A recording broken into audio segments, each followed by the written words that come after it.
Go.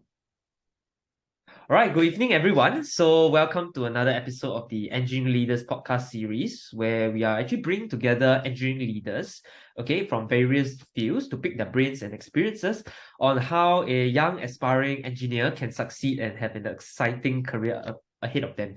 So, actually, today we are joined by Shwetha, who is actually currently a cloud engineer at Wipro, and more importantly, a strong advocate for women empowerment in tech. So Shwetha was previously the co-founder and chief technology officer for Learnseeker, which is a startup that she co-founded and a platform that leverages on AI to create personalized worksheets for students in school institutions that help educators track important insights on students' progress, so really accelerate their improvement. So, fun fact, the Learnseeker was not only featured in news platforms such as CNA and 938 Live, but also with numerous, working together aside with numerous tuition agencies as well as secondary schools in Singapore, okay, having successfully actually raised over $500,000 in funding with a $1.8 million valuation, and she was, Shweta was also shortlisted, as one of the final few 2023 Entrepreneur of the Year for, women in tech. And, what's most impressive is that she started all this startup, founding as early as when she was still studying at NUS, correct? Yeah, so as an ambassador for women in technology, Shweta continues to really break the boundaries of her skills and personal development, where she hopes that her actions and accomplishment can inspire the next generation of women to take up arms and pursue a worthwhile career in engineering and tech. So, I have mentioned a long list of accomplishments and success that Shweta has done. Without further ado, let's welcome Shweta here on this show. Welcome Shweta. I'm really excited to have you here, to hear your story and your journey thus far. Oh, yeah. Thanks, Kenny, for the introduction. Yeah, happy to be here. Awesome. So, Shweta, perhaps maybe you want to introduce the audiences a little bit about yourself and what you are currently doing at the moment. So I'm currently a cloud engineer at Wipro, and we're currently working with a European banking client to basically maintain and improve their infrastructure for their finance applications. Yeah. That's so I basically joined this after the startup to improve on my cloud skills. Basically, I think there's like a huge shift still ongoing. So I really wanted to get in that space. Yeah. Okay, yeah, but I'm very curious. Actually, you mentioned offline, a very interesting story as to how you actually started in tech and engineering. But maybe you could share like how you got into that space in the first place. Oh, right. So, both my parents were programmers, and they both really liked programming. So they just wanted to share the fun with me, and they taught me programming at 10 years when I was 10 years old. They got me started with the languages they started with, which is why instead of learning like Java and C++, I learned GW Basic and Logo, which were like released in 1983 and 1967, respectively. I think if I had kids now, I would just ask them to learn Python. But yeah, basically, I think that really solidified my fundamentals at a young age. And basically, my thought process became more favorable to excel at programming because it was introduced to me at 10. At least that's the theory I have. Yeah. Oh, awesome. So I just wow, actually not many parents would introduce their kids to programming at such a young age. But recently I actually really do see a lot of younger kind of like prodigies, starting programming at Mm, the younger age.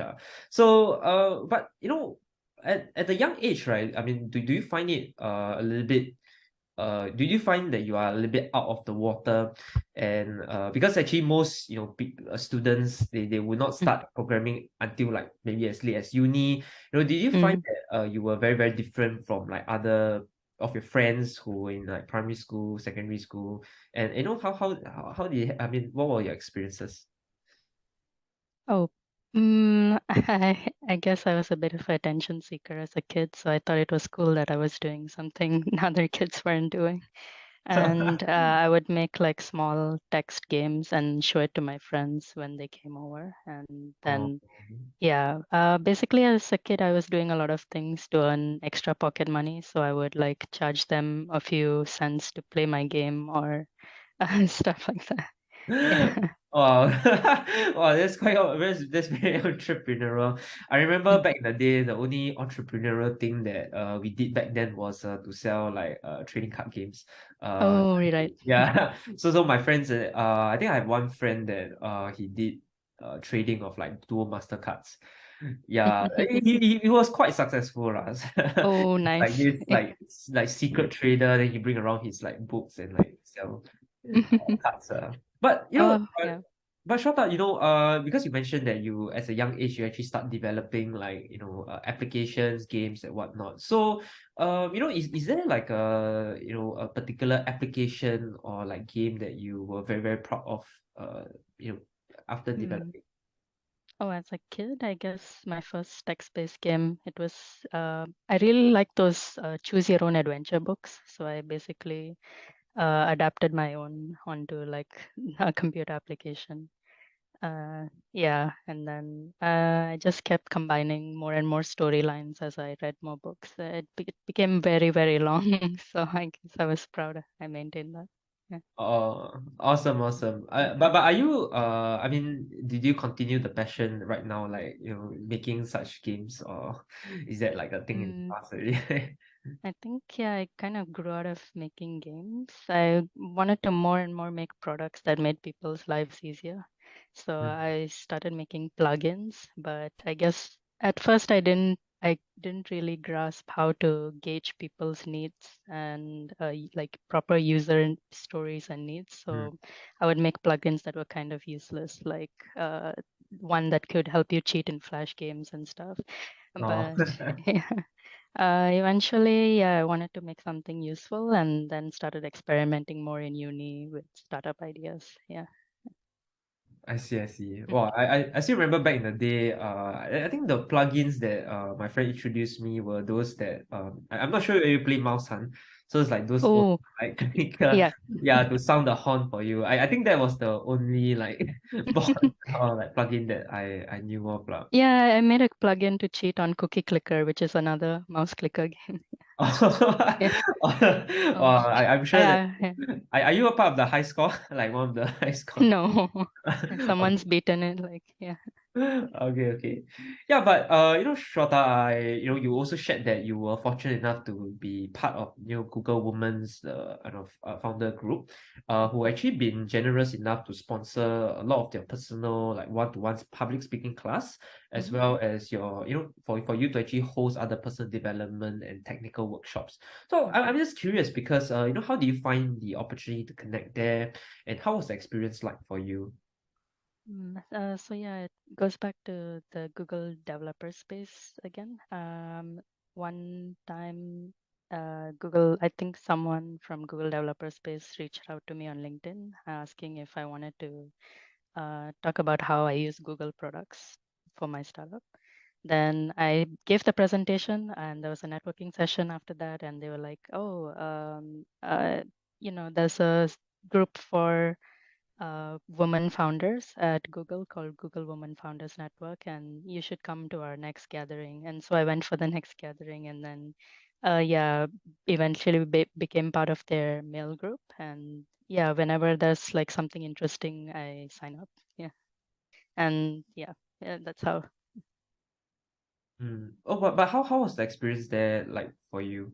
Being part of the group. I would imagine that you might feel like a little bit more overwhelmed because like probably there's a lot of very experienced and like people there already. Yeah, but Mm. how do you go for you?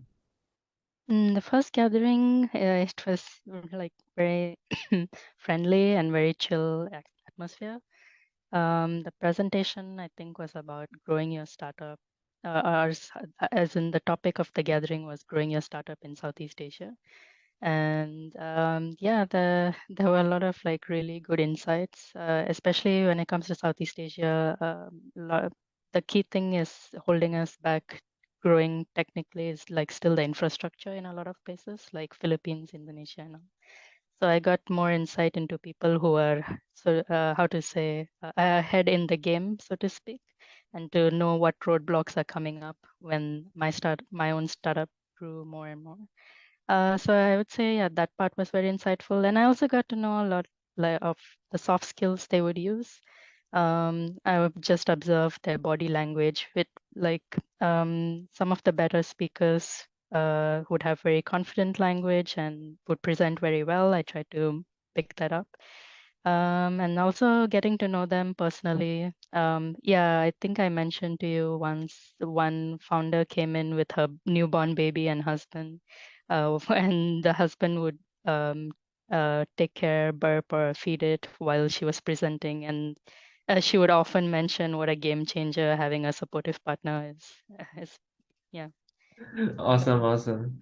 So yeah, but how I mean, I'm just curious also, how has this community been important part of your growth that you had today? I think, yeah. So to the most recent gathering, with all the other workshops I attended, yeah, it would be more learnings, either startup, business, technical, soft skills, or just about managing personal life. Um, with the most recent one, I was sponsored for the public speaking workshop with Jill Murphy, and that's when she really helped me dig deep into why I struggle with public speaking. Mostly my anxieties. I was in my head a lot, I realized, and I'm always more focused on gauging the people's reception than trying to actually make my delivery engaging or good. Yeah. So she helped me point out a lot of mental blocks that I'm still working on. Yeah. Well, it really seems that they really gave you a lot of support, and Mhm. well, I mean, I would also feel very lucky to be part of the group. Yeah, but you also shared that you were able to do very well with your startup, and also because of your personal knowledge management, and it has helped you in your current role as a cloud engineer at Wipro. Mhm. So, could you elaborate a little bit more on how this skill has helped you in the current role that you are at? Okay. So yeah, so at the role I had as a co-founder, at first, before I was managing anyone, I was just the only programmer and I was just making the MVP and bettering the application. And I was basically pure programmer, even though I was calling myself co-founder and CTO. So at that point, everything that fit in my head about software engineering was enough for me to do my role as expected. But as things grew and I was managing people and making decisions that would have ripple effects, I realized every time I reflected back on half the decisions, I didn't make the optimal one, given everything I knew at that point. And it was often because I was forgetting lessons that I had learned earlier and not applying them, even though it was the right time to apply them then.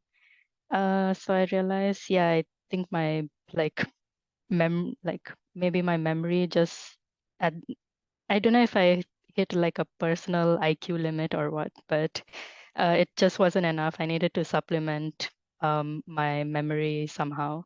So I looked into what other people were doing. I kept searching. I kept searching keywords like knowledge base or improve memory even. But then I came across something on Reddit called the Zettelkasten system, which a Swedish inventor, sorry, maybe not Swedish, some European inventor used to keep track of all the lessons and all the information he had come across, and how it helped him get up to like close to 100 patents.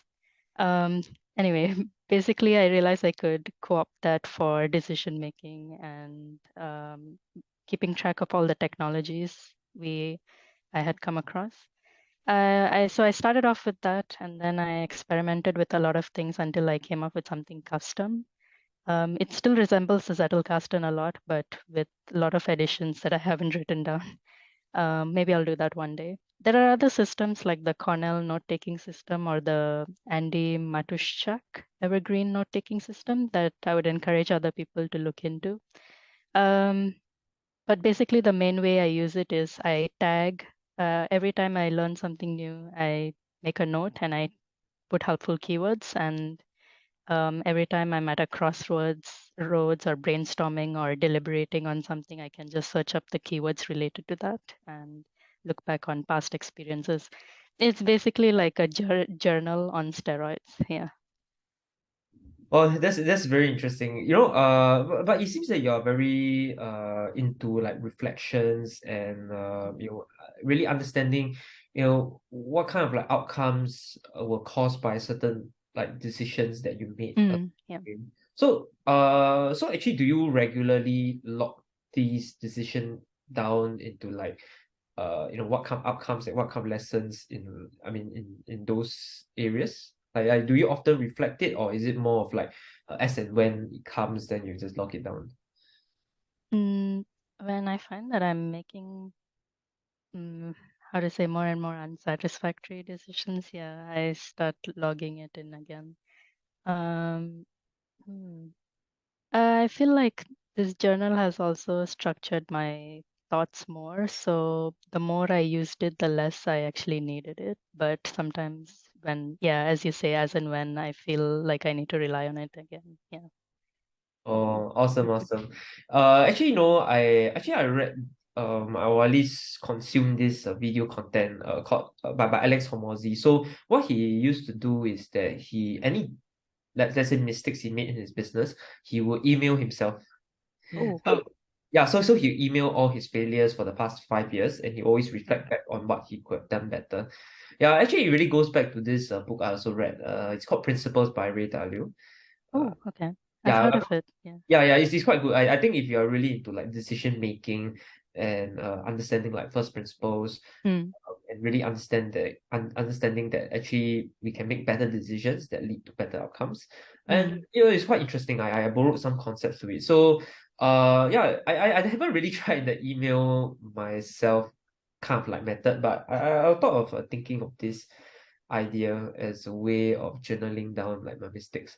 But normally these days, yeah, I think for me it's I don't do it as systematic as you, but usually I'll just keep a Notion like pad, and let's say mm, just I'll just dump a lot of my ideas onto Notion. Yeah, I think that's for me that helped me to structure my thoughts also. Yeah. yeah. Yeah. Yeah. Both my old co-founders use Notion, and I found that their thoughts were also much more structured after using it. But yeah, what you mentioned, first principles of my decision making, that's what I really wanted to identify by noting down everything I've done. Yeah. Right. Yeah, I mean, but that's great because normally I think it's very underrated. I think people like to live life very as it comes, and not Yeah. being Mm. very reflective. But I realized that there's a beauty in reflection and intentionality, especially when it comes to decisions, because a lot of these small decisions will compound to become something big. And I think Yeah. the Mm. outcome of our lives is really the outcome of the small decisions that eventually gets there. Lah. Mm. Yeah, so it was quite interesting that you brought this up. Mm. So yeah, but Shweta, I also I mean seen that you are a very strong advocate and ambassador for women in tech. So Mm. I'm just curious, what were some of the observations that you have seen within the space that actually motivated you to be part of this movement? Mm. So yeah, I kind of joined a movement like this in uni in my year two.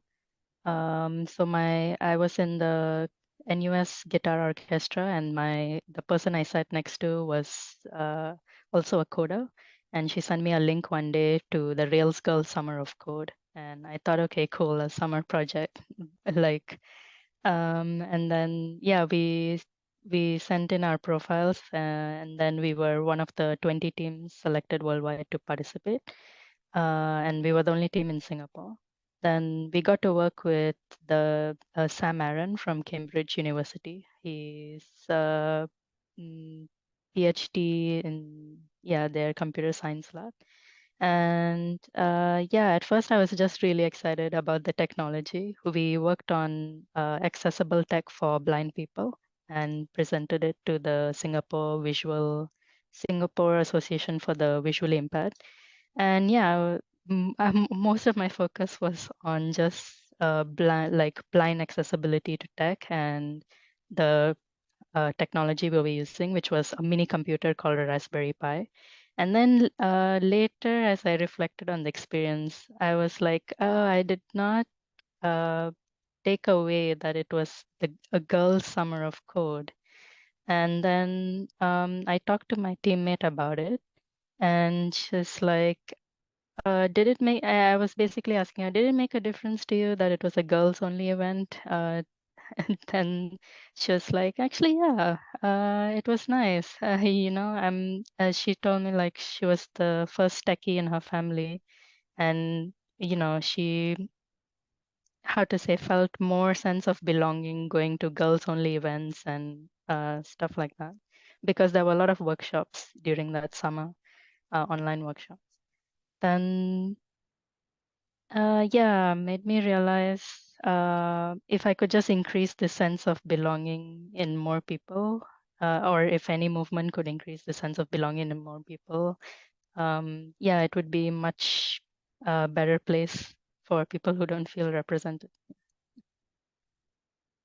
And actually, you mentioned that Mm, you didn't feel, or at least you didn't feel it as much as your friends, primarily mm, because you were born in a household where you were exposed to tech and engineering at a young age. So to mm, you, that is a norm and that is your world. You know, yeah. but you also mentioned that you feel that some of your friends or maybe some people may not be born into that world, and this Yeah.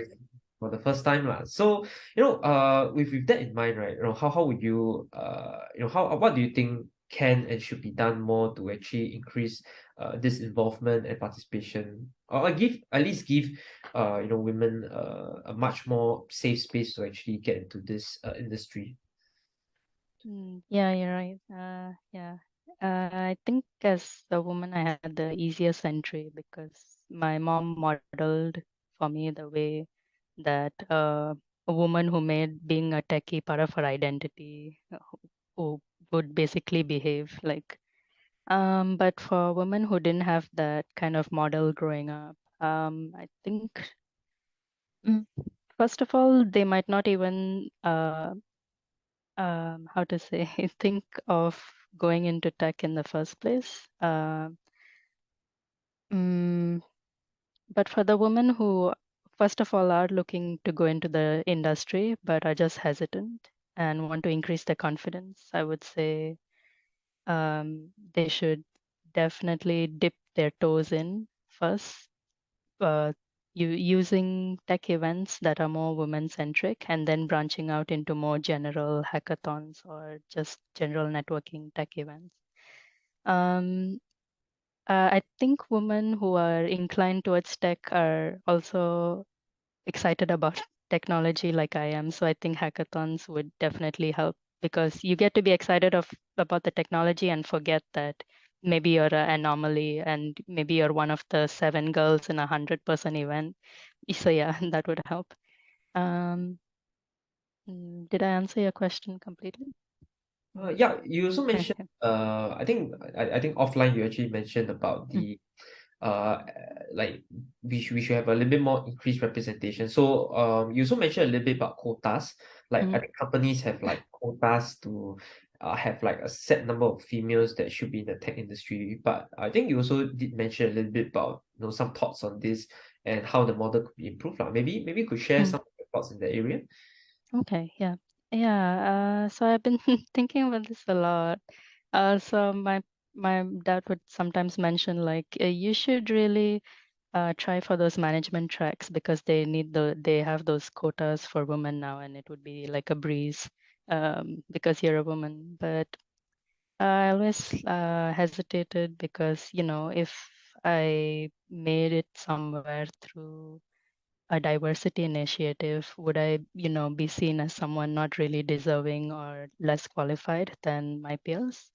And that always gave me an uncomfortable feeling. I understand, but I personally currently still think quotas are a shallow fix, but I also definitely can credit that they increase representation in the short term, which I've definitely seen having a very big positive impact because people then see themselves in the uh, industry doing well. How to say, people like themselves in the industry doing well, and that can increase the sense of belonging they would have. Yeah. Yeah, I'm still undecided what the best way is. I can't give a better alternative solution right now, but I'll continue thinking about it. Right, right. But actually, it seems that the natural, or at least from my observations of you, it seems that actually it I think boils down to really just doing the work that's necessary, like Mm, regardless of like gender or whatnot. I think ultimately hustle is respected. Or not mm, really hustle, but hard work and the merit actually is respected across different genders, mm, age, and more importantly like experiences as well. As long as you put in the work, and it seems that you really did put in the work since young to actually earn that competency and that place to where you are lah. So I guess is to what I learned lah is really to perhaps maybe disregard whatever is going outside, all the stigmas and whatnot, and just really prove your worth through the work that you put in lah. And mm, I'm sure that recruiters will be lining up to find you regardless of your gender as well. mm, Yeah, but I mean that's a great point that you actually brought up. I think quotas is still a shallow fix, but I think that is a good step forward. To represent more in the workforce. mm, So yeah, but I mean, I'm just curious because as someone who have been through the path, the struggles, and perhaps maybe even seen certain like women struggle to actually get into the tech industry. How would you actually encourage a young aspiring female who wants to get into the industry but is too afraid to take the leap of faith because in a or have a very strong independent voice like within an organization that's more traditionally male dominated. mm. Yeah, I guess making a headway into something that's traditionally male dominated, it can be very intimidating. As and you will have no choice but to start as a beginner, so you can't even fall back on like, you know what, who cares? I'm competent because if you're leaping in, you'll be not competent first. Um, mm, so I think if, for example, you're moving in from another industry, you definitely do have to build some groundwork, at least in theory. Your knowledge base, something has to be there, and then you have to ground yourself, um, uh, not in perhaps knowledge or but more in your ability to learn, and gaining confidence in your ability to learn can is actually a transferable skill from other places, like from many past experiences, learning to how to say skateboard or learning to cook and so on. You have to just ground yourself in your ability to be a good beginner or a good learner. Yeah. In terms of any systematic issues you might go through, I do believe women I've talked to, they do feel like they're ignored more or rebuffed more, or their ideas are not uh, celebrated as much in a group discussion and so on. These are the what I've heard. In that case, yeah, it can be very demoralizing. If it's really bad, you should definitely look for another company that has better culture because there's no fixing really terrible culture. And it will stifle you. And it's not fair, but yeah, you have to move someplace that's better for you. But if if the how to say the microaggressions are few and far in between, just I know this is not politically correct, but you have to take it in stride, just for a little bit until you can really build up a good reputation. All right. Well, thanks so much for the the tips and tricks, and yeah, but I really appreciate some of these ideas. So yeah, but actually we've spoken a lot about your journey at Google Women, and you also talk a little bit about how you started in tech. But actually, quite interestingly enough, you actually built a startup while you're still studying. I think that's very impressive. Like not many people are able to have that level of success as well, or made it as far as you did with the product. I know a lot of startups in my schools, a bunch of us, we tried to do our own. It never even made it past like the first year. But I'm just curious, how could you share your experience about starting Learnseeker, which was your startup, and some of the experiences of starting a startup there. So yeah, uh, so NUS has like a really good entrepreneurship program called NOC, and that's for year threes and above. But before that, I was also like experimenting with a lot of side projects, like the Rails Girl Summer of Code, the accessibility app for blind people, and I tried many more, like one like a keyboard for children with cystic fibrosis and so on. My basically all my ideas surrounded um, making things more accessible or making being useful for people. And then um, so yeah, based on all these failed attempts, basically, I submitted my profile to NOC, and they respected the attempts, and they got me into the program even though my GPA was below the threshold. And in the program, I met my Learnseeker co-founder, Gaufe, and at that time he was running an online tuition matching platform, and he was basically doing a lot of things with Excel and phone call. And I was like, yeah, we can automate a lot of these things. We can even make it a website platform. And he had actually gone halfway there into making the website platform. But yeah, I wasn't able to finish it completely. So I finished it for him during the program while I was working with another startup. So we would meet at 5 a.m., then work till 9 a.m. Then I would go to my office. My startup office was a fleet. Then I'll come back at 7 p.m. Then we'll work till 9 p.m. and then go to sleep. So I was working. But didn't feel like work because, it was so interesting to me, and um, the whole startup journey. So when things don't feel like work, I would say you've really hit the sweet spot of where your brain is also really primed to learn as much as possible, and because it's excited. So um, okay, so that's how I got started with Learnseeker, and L- Learnseeker. So it was a tuition matching platform, and we tried many other ideas. The tuition matching platform would chug along. It would make money, but it's not the startup revenue hockey stick. It wasn't high growth. It was like a SME.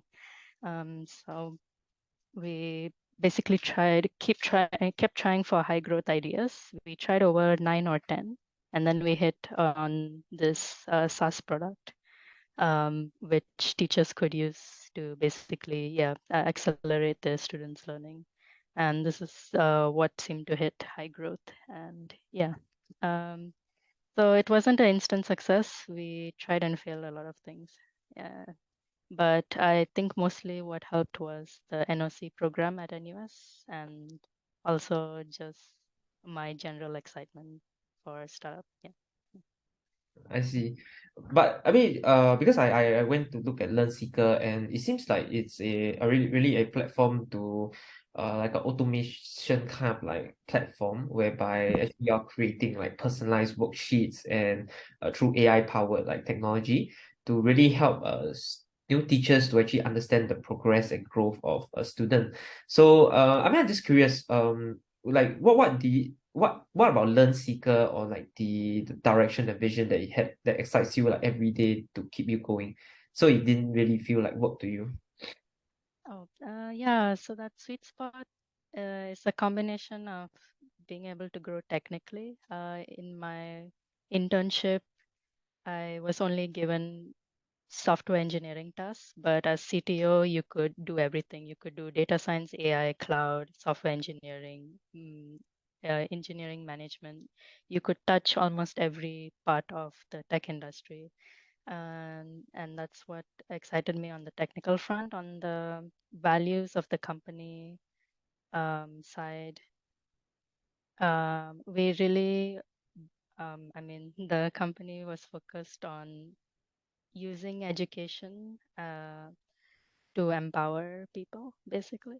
Um, so, as co founders, we would often talk about what the future of the world would look like. And um, oftentimes, the best way to get to the best future we would arrive at the conclusion is to um, enable the younger generation as much as possible to learn, because it can't be predicted uh, what technologies are going to crop up and die. It can't be predicted what industries are going to bloom and flourish. Like during our time there, crypto suddenly blew up, and the world seemed very chaotic and unmanageable. So as long as we could empower people's ability to learn, at least they would have that one ability to uh, keep up with the world, basically. So it seemed to be the most meaningful thing we could do with our time in that sense. Yeah. I see. So yeah, but I'm just curious. So because now you are working full time at Wipro as a cloud engineer, so are you still currently pursuing the startup, or like will you eventually go back to that?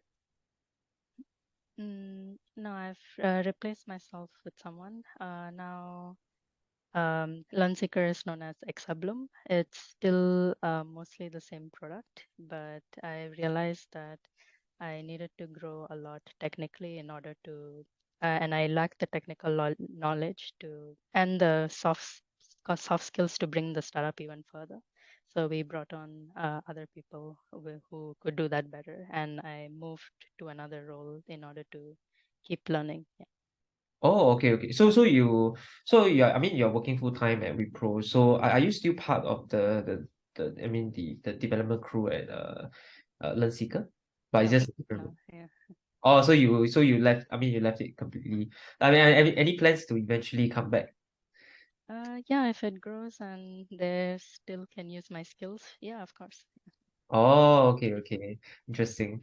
So yeah, but I'm sure the audiences will also like to know you as a person and your journey to where you are right now. Mhm. So, as someone that actually co-founded Learnseeker and been part of the technical development process, that even being able to raise over 500,000 in fundings. Now, what were some of the challenges that you faced, while starting a startup that stood out to you that you grew a lot from? I think the biggest challenge for me was people skills wise. I always just identified as a geek, so I didn't think that being good with people was something that I would ever be. And so I just decided to go full force into my technical side and kind of neglect the people side. And I also made the mistake of forgiving myself for being bad at people skills, because at least I'm good at one part of my role. But I slowly realized that that was the wrong mindset. I wanted to be a better leader because it actually made everything else much better. So I realized something that was getting in the way of me being a good leader was that I wasn't even a good leader to myself. I didn't have good internal processes for decision making, time management, conflict resolution, even in my own brain, or proper brainstorming. So I realized I needed to do that internally first before being able to adapt it to a group of people as needed. Um, yeah, and I didn't push myself to put in place the structures we needed as much as we needed, because I just accepted that startups are chaotic, and that's a really bad route. a lot of people fall down. Actually, placing down as much structure as possible that you have with limited resources is going to save you a lot of stress as you grow. And a lot of challenges that young co-founders have is that we don't know what structures are possible because we don't have large company or corporate experiences. So I would really advise them to ask and look for mentors as much as possible. But one caveat is to be cautious of mentors who only have corporate experience, because then their advice will be based on more rigidity than you are able to implement, and also on more manpower and budgets than is realistic. Yeah. See. So, but I'm just curious, who are the mentors that you seek out during your early stage of startups, and what kind of advice have they given you along the journey? We had a few mentors. One was former CMO of Singtel. One was a professor at NUS who had sold his startup for about 20 million back in the 90s. And another was uh, who is now lecturing for the NOC modules. Um, Professor Victoria Cha, I think. Um, and yeah, we also had the chief of staff of HP Singapore. So these were some of the mentors we had. Um, so a lot of in terms of our corporate advisors, they really helped us put in place like efficient structures that are like tried and tested um, by like much more bigger companies, much more chaotic environments and such. So the two professors who have had like real startup experience, they helped us adapt the corporate structures into something that was smaller and more manageable for our limited resources. Yeah. Um, if a mistake we did at the start was just going to them for every problem, but I think later we learned to just properly define our problem, whether it was related to structure or conflict, or categorize the problem and then properly define it, and then go to them for that specific thing after identifying what was each of their strengths, instead of just overwhelming them with a lot of questions. Yeah. And apart from what you shared earlier, what are some of the other lessons that you wish to tell your younger self? If you could rewind the time. I think, yeah, the most important thing was I realized I had a lot of trust in myself when it came to software engineering, but I didn't have a lot of trust in myself when it came to being a learner. And which is why I would just accept that, okay, I'll never be good at that. I'll just ignore it. Or I'll never, I'll just focus on this and I'll hire someone to do the things I'm not good at. But actually, having a base competency in a lot of things is very valuable. I know it's like if you've read the book Unfair Advantage, uh, it's like really good to keep focusing on what you have unfair advantages and talent in, and keep building on them. Mhm. But yeah, don't neglect what you're not good at also. It will also increase your self-esteem and your trust in self in general, instead of just trusting yourself in very specific domains. Hmm. Then the second thing would be to focus on getting a knack for productivity and decision making in my personal life. I realized after like making a lot of mistakes in startup decision making, I realized I was also making the same mistakes in personal decision making. And if I had caught those mistakes in my personal life, I wouldn't be repeating the same things in my startup. For me personally, a lot of things were related to like impulsivity and fear-based decision making, Hmm. and that would hijack my rationality. So then I realized, yeah, I was doing things everywhere in my life, the same things.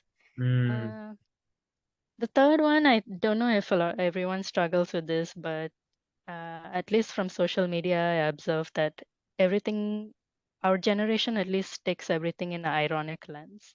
Like we are too afraid to take something seriously, um, how to say, mm, mental health or personal well-being, and like always have to make it like a meme or something. But and realized like I was always looking at everything ironically. Like even eating healthily, I would say, "Hey, um, I guess I'm doing that eating healthy shit now."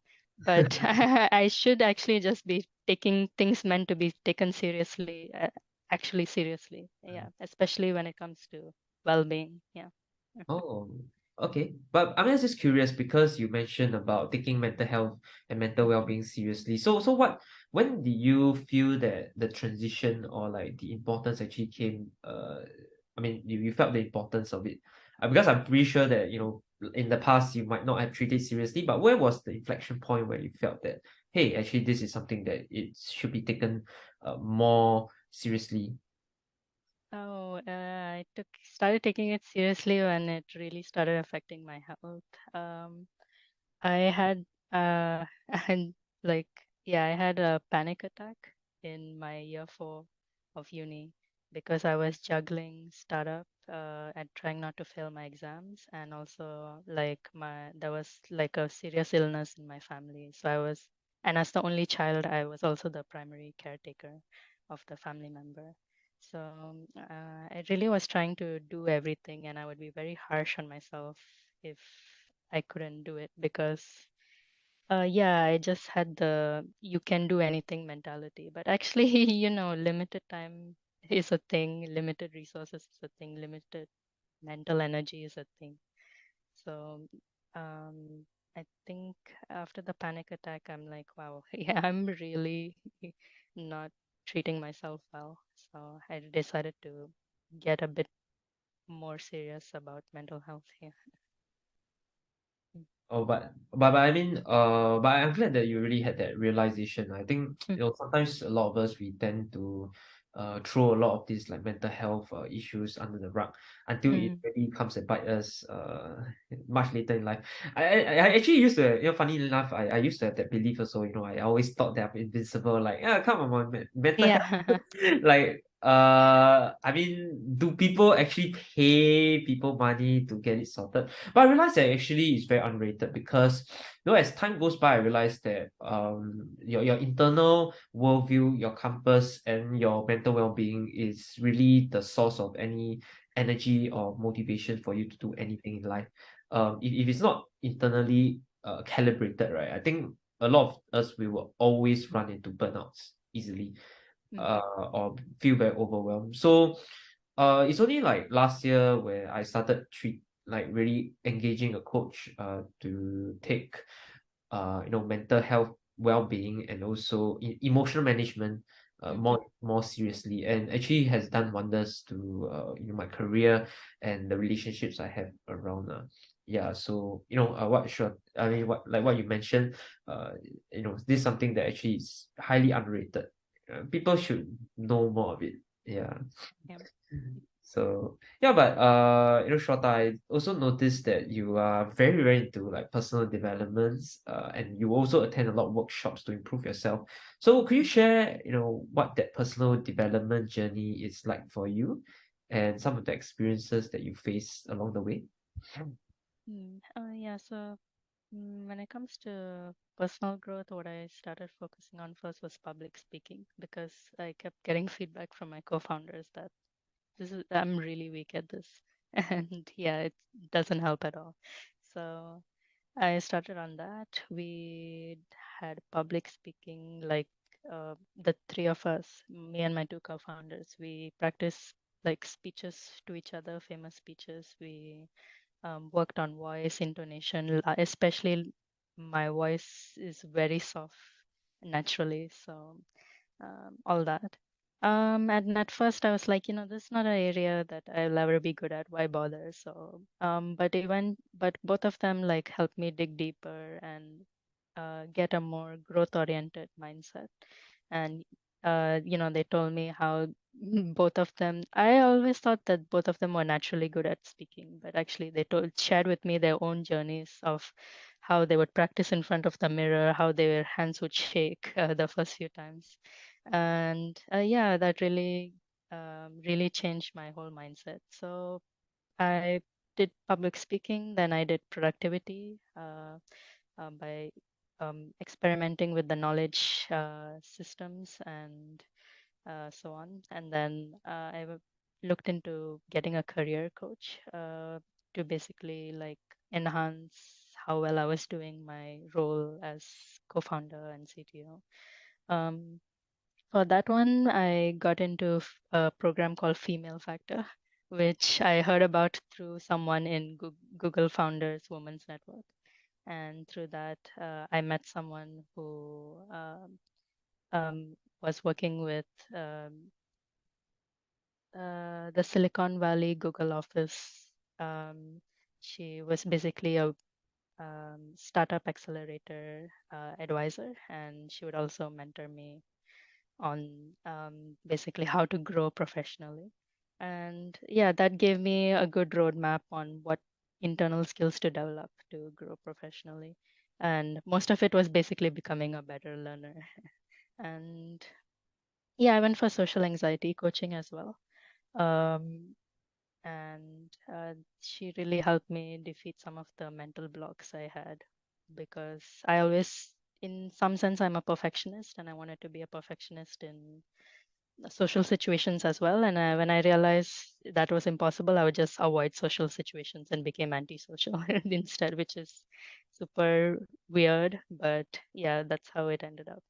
Um, so yeah, this was all the things I looked into for personal development so far. And throughout all that, I realized that I just have to be confident as a complete beginner in something, because I will always have my wits and tenacity and ability to work hard at something. So those were the three things I could fall back on when I didn't have knowledge. Yeah. Well, actually, that rings true with a lot of as you said, I also reflected a little bit about some of the successful engineers or people that I've met or at least known in my life also. And yeah, I think when you start or when the journey goes on, sometimes really I think we might not know all the answers, but it's always taking the first step forward and just being very I mean you can always fall back on passion and like tenacity. I think that's the one thing that is always universally respected. And I guess a lot of the technical skills and a lot of these skill sets will eventually come from doing like a sheer amount of work. And it's gonna be like unreasonable not to succeed as long as you really put in the work. And which I really see that you have done quite a lot for yourself over what I mean a long period of time or so. Yeah.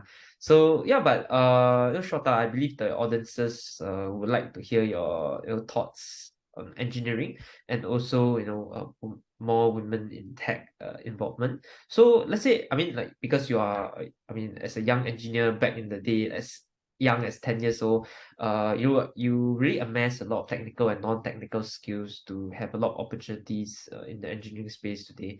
So could you share, what were some of the activities you have done throughout your life to actually develop these skills? Mm, yeah, I basically started with side projects, and then I wanted to do small projects with other people, and it basically led to me joining a lot of hackathons in high school and uni, and then eventually a lot of tech events through the hackathons. Yeah.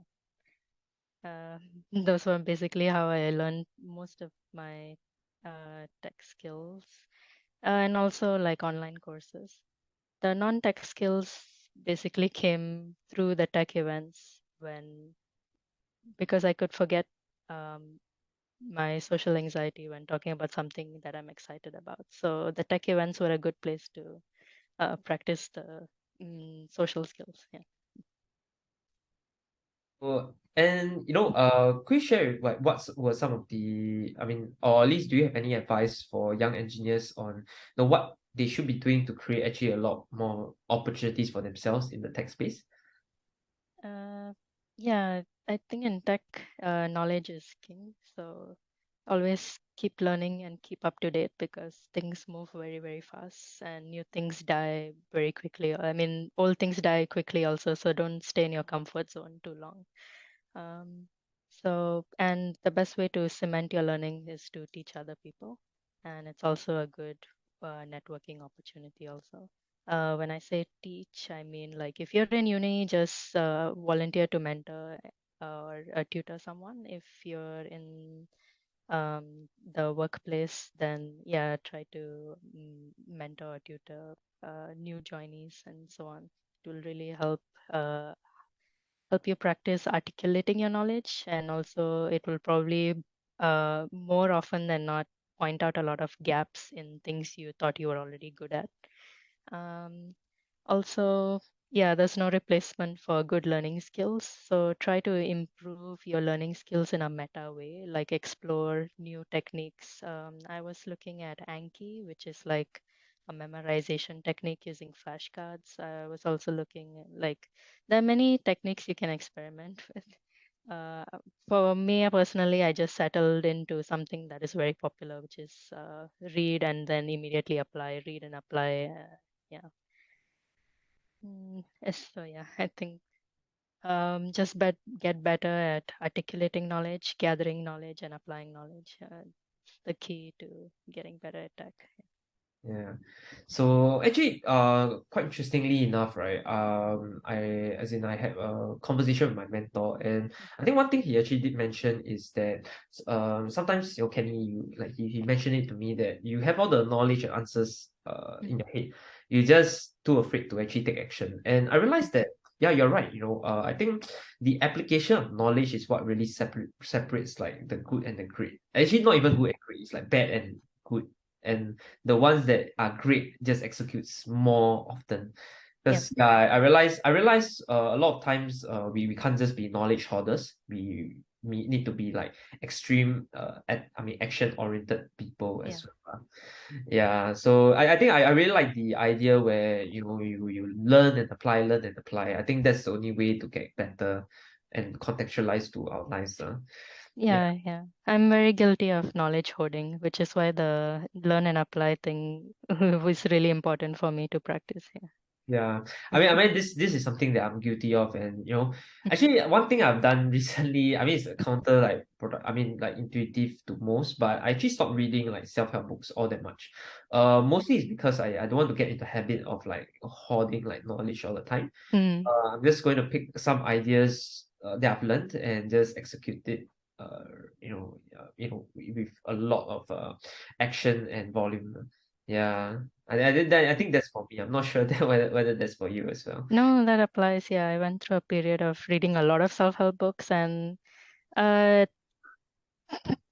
basically, like you don't stick to one framework. Usually, each self-help book gives you a different framework to apply into your life, and but if you read a many at one go, you're just gonna bundle them together and not apply them optimally.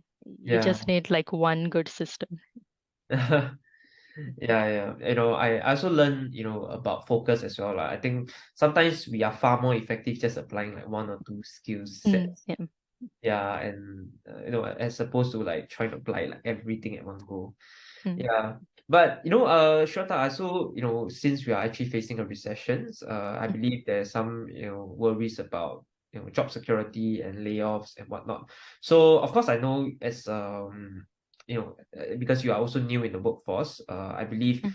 you may or may not have that fears as well. But how are you coping, and how are you actually positioning yourself so that you not only thrive but also eventually get the promotion and pay raises eventually in the future, or at least being a very valuable part of the company.